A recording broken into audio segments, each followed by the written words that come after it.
Patrick Jane isn't psychic, and he never was. Every skill he uses to read people, manipulate suspects, and solve crimes is based on real psychology and observation techniques that you can actually learn. Today I'm breaking down 8 of his core abilities from the Mentalist with actual examples from the show, and real advice on how you can start using them yourself.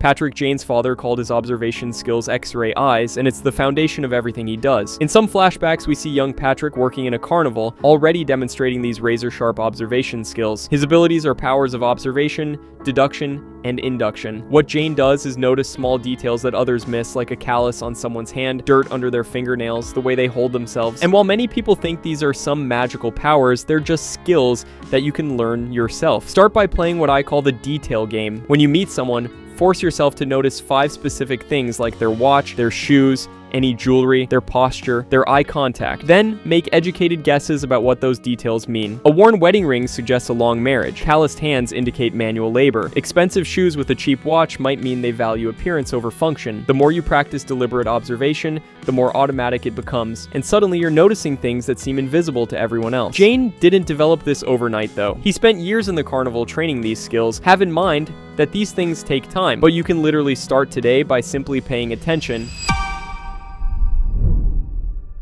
Patrick uses cold reading abilities he learned as a fake psychic and reapplies them to corpses, suspects, and crime scenes. In Seeing Red, when Jane meets psychic Christina Fry, we see 2 masters of cold reading face off, each trying to read the other while protecting their own tells. In his Red Right Hand, Jane does his typical cold reading on Rebecca, telling her about her past and feelings with stunning accuracy just by observing her reactions and building on each successful hit. Cold reading works through a combination of educated guesses, reading body language, and using the Barnum effect, which means making statements general enough that people fill in specifics themselves. Start with high probability statements. If someone's in their 30s, you can safely guess they've had relationship struggles or career doubts because statistically, most people have. Watch their reaction closely. If they lean in or their eyes widen, you've hit something that's true. Then get more specific based on their response. The key is confidently stating observations as facts. Instead of saying, "You seem stressed," try, "You're dealing with a lot of pressure right now." People naturally confirm accurate statements and often give up additional information to correct near misses,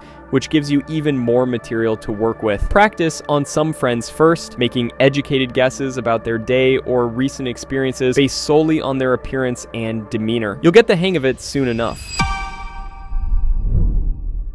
Now this one is quite tricky since it's obviously overblown for the sake of the show. We see Jane's hypnosis skills appear throughout the series. In Russet Potatoes, an entire case revolves around hypnosis, where someone was hypnotized to drag a body believing it was potatoes. In My Bloody Valentine, Jane works his hypnosis on a gang member using a card game as distraction, proving you don't need a swinging watch. Real hypnosis isn't mind control, it's more like a guided, focused attention. Anyone can learn basic techniques, but the key is building rapport first. Match their breathing rhythm, use a calm, monotone voice, and incorporate repetitive phrases. Start with relaxation suggestions like notice how your shoulders feel heavy or your eyelids are getting tired. Progressive relaxation works. It's when you guide attention from head to toes, suggesting each body part relax. For memory recall, guide them back to the specific time and place, engaging all 5 senses. What did they see or hear, smell, feel, taste, and so on? While you won't be able to hypnotize people to do things for you or to manipulate them, what you can actually do is just help someone achieve a deeply focused state where their conscious mind stops filtering information. One of the skills that most fans remember is Patrick's memory palace, which means Patrick possesses an extraordinary memory. He remembered the names of over 2,000 people he shook hands with since his family's murder to find Red John. To remember things, Jane stores them in a part of his brain he calls the memory palace. In Red, White, and Blue, Jane actually teaches a soldier with memory loss how to build his own memory palace. And this isn't some made-up thing like insane hypnosis. This is a real technique called the method of loci, used since ancient Rome by public speakers who needed to remember hour-long speeches without notes. Here's how it works. You visualize a familiar place, maybe your childhood home. Assign each room to a category of information. Want to remember a shopping list? Walk through your mental house, placing items in specific locations. Milk goes in the kitchen sink. Bread sits on your bed. Eggs balance on the bathroom mirror. The weirder and more vivid the image, the better you'll remember. When you need to recall the list, mentally walk through your house again. Your brain is incredible at spatial memory. That's why you can navigate your home in the dark, but struggle to remember a random string of words. words. This technique leverages that natural ability. Start small with 5 items, then expand to 10, then 20. Eventually, you can store thousands of pieces of information by creating multiple mental locations like your old school, your workplace, your favorite restaurant. The palace can be as large as you need it to be.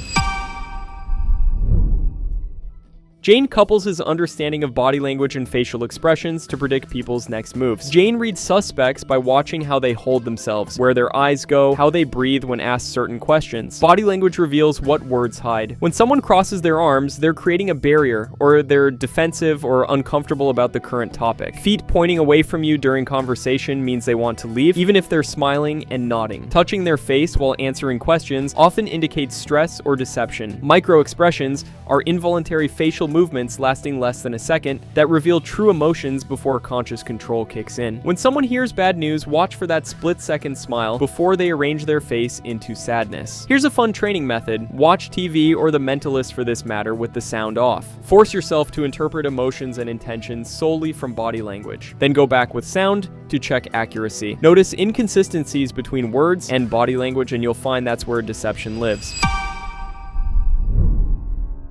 Patrick uses neuro-linguistic programming to get confessions from people frequently. In one episode, the killer used her NLP and hypnosis skills to manipulate others, even hypnotizing Rigsby into assaulting someone while believing he was acting on his own free will. She used specific triggers like a tap on the shoulder to activate programmed responses. Real NLP is about understanding how language patterns influence thought and behavior. Mirroring is one basic technique, just subtly matching someone's body language, speaking pace, and even breathing rhythm. This creates unconscious rapport. They feel like you get them without knowing why. Touch someone's shoulder while they're happy, repeat it consistently, and eventually, that touch alone can trigger happiness. You can start practicing this on yourself first. Create your own confidence anchor by making a fist whenever you feel genuinely confident, then use that gesture before important moments. The programming is real and it works. Jane also shows skills in sleight of hand where he often slips things into people's pocket or plants things that weren't there before, not to mention his pickpocketing and reverse pickpocketing abilities throughout the series. The principle behind sleight of hand is simple. Your attention can only be in one place at a time. Magicians control where you look. When Jane wants to steal something, he creates a bigger distraction, like a sudden movement, a loud noise, or engaging conversation that captures all attention. Your eyes follow movement and sound automatically. That's when the actual theft happens in your blind spot. You can apply misdirection in everyday life without stealing anything. Want someone to agree to something? Make a larger request first. When they refuse, your actual request seems reasonable by comparison. In conversation, people reveal information while explaining why they can't reveal information. Ask about something unrelated to what you actually want to know, so their guard drops and they share more than intended because they think they're talking about something safe. Attention management is a superpower, and once you master it, you're gonna have a lot of fun. Patrick has an almost preternatural ability for strategy. He almost always relies upon this skill to definitively catch the killer at the end of most episodes. It's described as his combination of psychology knowledge and understanding of human behavior. Jane engineers situations. He plants seeds days in advance, manipulates multiple people simultaneously, and creates scenarios where suspects trap themselves by acting according to their nature. The key to strategic thinking is playing moves ahead like chess. Don't just think about your immediate goal, think about the opponent's response, then your counter response 3 or 4 moves deep. Jane wins by understanding that people are predictable when you know their psychology. Scared people run, guilty people over-explain, proud people can't resist showing off. Strategic thinking means setting traps based on these predictable responses. If you want someone to confess, don't accuse them directly, mention you have evidence you don't actually have, then watch them scramble to explain away evidence they think you found. This is why Jane catches killers who think they're smarter than him. He's not playing the same game they think they're playing. Patrick Jane's abilities aren't supernatural at all. They're refined skills based on psychology, observation, and understanding human behavior. The same techniques he uses to solve crimes and read suspects can help you better understand people in your everyday life, whether in business, relationships, or just navigating social situations. If you want more breakdowns of The Mentalist and deep dives, hit that subscribe button, and I'll catch you guys in the next one. Bye.